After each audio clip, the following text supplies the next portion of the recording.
change your heart, change your life, change the planet. Hey everybody, it's Tim Van Orden out on a beautiful run on Bowlesbrook Road in Woodford, Vermont. And I want to give you an update, let you know what's going on with my training, racing, etc. Yesterday was the New England 10-kilometer road championships.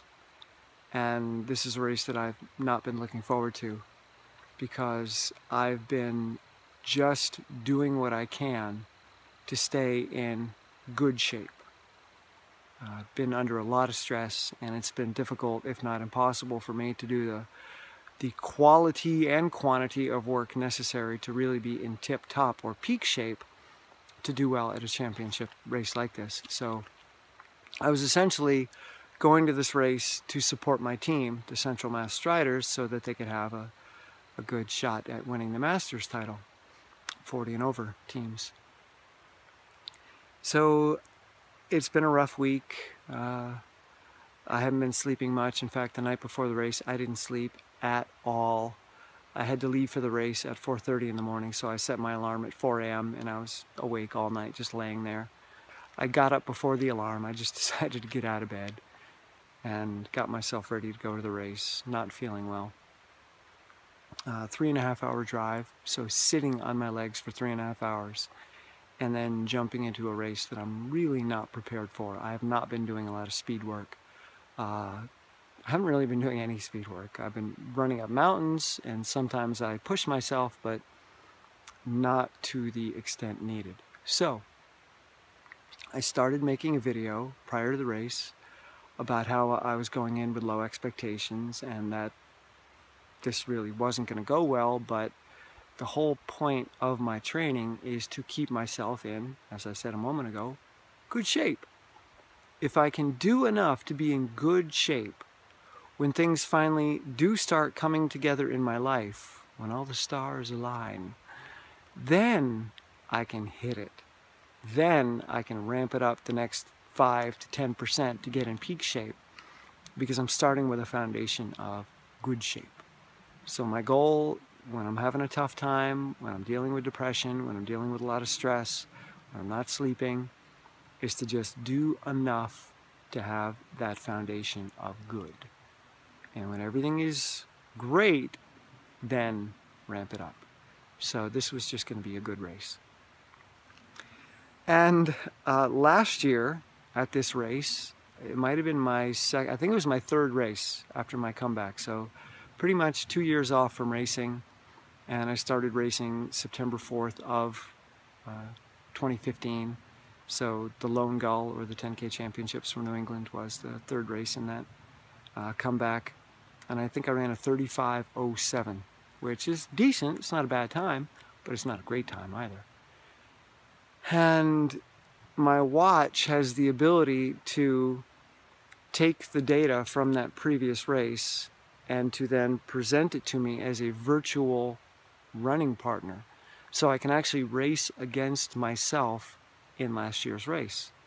So whatever speed I was running at any point in the race, it lets me know, and it has two little figures next to each other. I'm either ahead of last year, or I'm behind last year, or I'm right with last year. And I thought, that'll be a good idea. Let's just try to do a little bit better than we did last year. Let's try to get into the 34s, maybe high 34s, mid 34s. We'll do better than last year, but don't expect much. Unfortunately, I didn't do that. I didn't send that data to my watch. So I get to the race, my butt is super sore from the drive, my legs are sluggish. I'm thinking I need a really, really long warm-up. I'm feeling tired on the warm-up. I'm yawning before the race. And I went around interviewing all the other masters that I was going to be competing with to see what kind of shape they were in. What do you plan on running today? So I know whether or not to stick with you. I don't want to bury myself. So are you going to run, 5:20 pace or 5:30 pace or 5:05 pace? Mike Galoob and Peter Hammer were both there for the Boston Athletic Association, and each one of them has won the national 10K championship for Masters. So they are the U.S. Masters champions in different years at 10K. So fast guys. And I thought, okay, these guys are all super fit. We'll just, we'll have our race. Gun goes off, and my teammate Greg Putnam, who I've only ever beaten once. Greg is a stud. He got third at the national championships last year for 10K, and I think he was third for 5K cross country as well. So one of the best guys in the country. He took off like a shot, way out ahead. But I noticed Pete Hammer and MacLeod and Harry Stantz, also one of the top runners in the US from BAA, they're hanging back. So I thought, well, I'm going to run with them. That's the goal. I'm just going to run with them. They're running at a comfortable pace for me, so let's just stay with them. And that was the deal. And there were a lot of people way ahead of us. Greg, my teammate, was way ahead. And I just ran with these guys.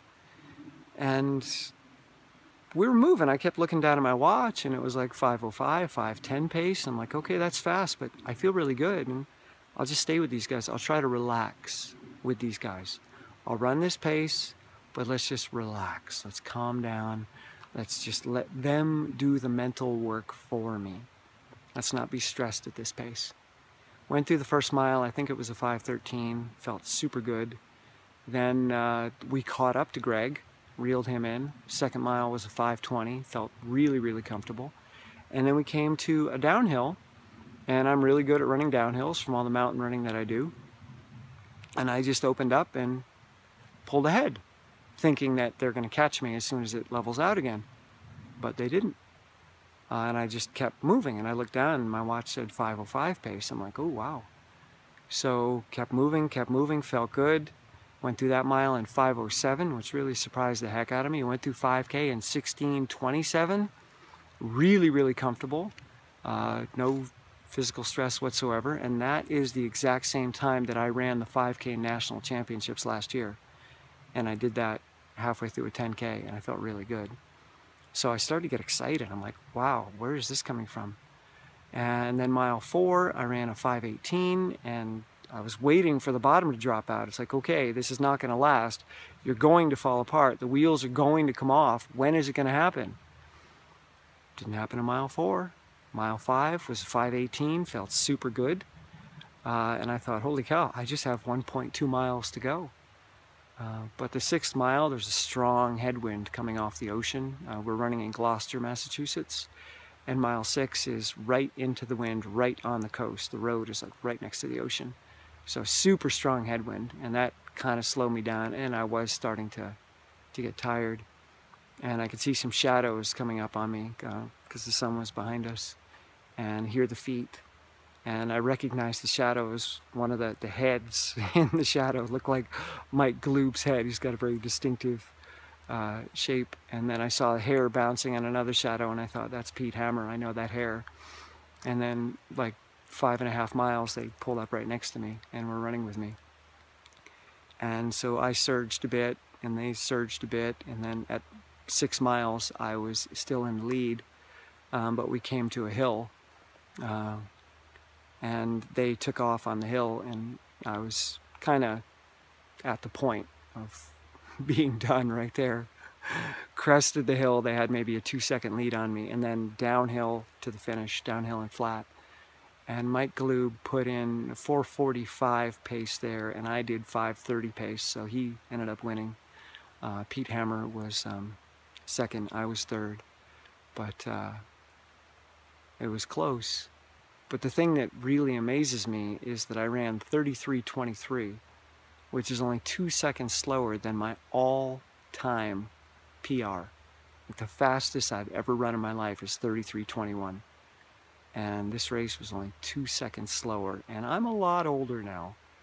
I'm 48 and a half, and my training just has not been peak. It's been good, not sleeping, challenged, stressed, whatever, and yet I ran 2 seconds slower than the fastest I've ever run. So the moral of this very long story is that had I put that data into my watch and competed against myself last year and said, hey, there's no way I can keep up with MacLeod and Pete Hammer and Greg Putnam. By the way, I ended up beating Greg, my teammate, for the first time, which he was 3 seconds behind me at the finish. That's pretty amazing. Greg is an extraordinary athlete. So had I sold myself short and not looked at how I felt in the race, I would have run mid-34s probably and been excited, like, hey, that was good. Mid-34s is good. But I was over a minute faster than mid-34s because I let the race play out. So the point that I'm trying to make is that you shouldn't sell yourself a result before you've played the game, before you're there, before you see what shows up. I thought I knew what was going to show up, but it didn't show up. Something completely different showed up, and I went with that. But more often than not, what we do in life is we decide ahead of time how it's going to go. And if the data in the moment is different than what we expect, we ignore it. And we say, that's just an illusion, it's a mirage, it's not real. I'm going to stick with what I've already decided on. I'm going to stick with what I know. But if we go with the data that's showing up right now, if we go with how we're feeling right now, you never know what's possible.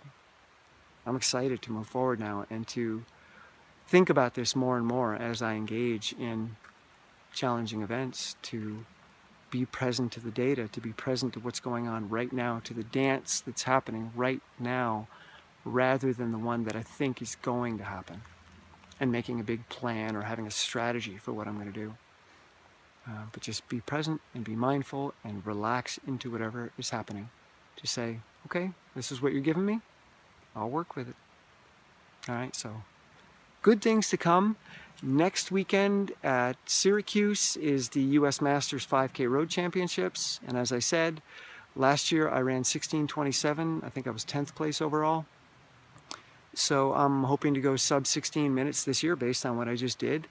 I'm going to try for somewhere in the 1550s, which at 48 years old is pretty darn good.